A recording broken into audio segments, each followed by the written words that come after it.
Nanatiling positibo si US President Donald Trump na malapit nang mabuo ang kasunduang kaugnay ng Strait of Hormuz matapos umanong magkaroon ng malaking pag-usad sa mga negosasyon. Ayon kay Trump, posibleng malaman sa loob ng susunod na 48 oras kung magtatagumpay ang mga pagsisikap na muling maparami ang mga barkong ligtas na makadaraan sa strait. We're moving along very nicely. We'll find out. We'll know in 48 hours. Inihayag naman ng Iranian Foreign Ministry na nagkasundo na ang Tehran at Muscat sa geographical coordinates ng bagong rutang gagamitin ng mga barkong tatawid sa Strait of Hormuz. Isinasailalim na rin umano sa huling pagsusuri at pagbalangkas ang joint statement na naglalaman ng mga pangunahing probisyon ng kasunduan. Sa ilalim ng panukala, posibleng dumaan ang mga barko papasok sa Persian Gulf sa isang rutang kontrolado ng Iran at lumabas naman sa rutang pinamamahalaan ng Oman. Posible ring maningil ng service fees para sa seguridad at pangangalaga sa maritime environment, bagaman matagal nang tinututulan ng Estados Unidos ang pagpapataw ng toll ng Iran sa mga barko.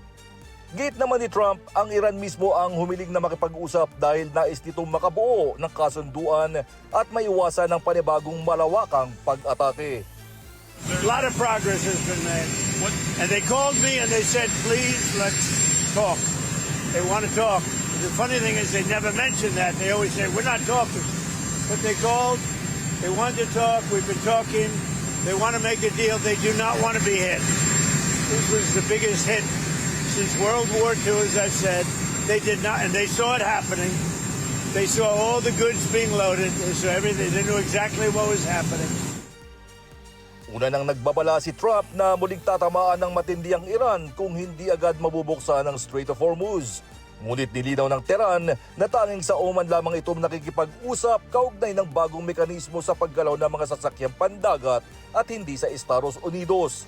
Sinabi rin ng Iran na ang kasunduan nito sa Oman ay hindi otomatikong nangangahulugang ligtas na muli ang strait dahil nananatili pa rin ang naval blockade at iba pang banta ng Washington laban sa Tehran. Kasunod ng mga ulat ng posibleng kasunduan, bumaba sa pinakamababang antas sa loob ng 3 linggo ang presyo ng langis sa pandaigdigang merkado. Gayunman, nananatiling mataas ang pangamba sa seguridad dahil patuloy ang mga pag-atake sa mga barko sa Strait of Hormuz at Red Sea at hindi pa rin ganap na naisa sa pinal ang kasunduan. James Bontuyan, humahataw sa balita ngayon.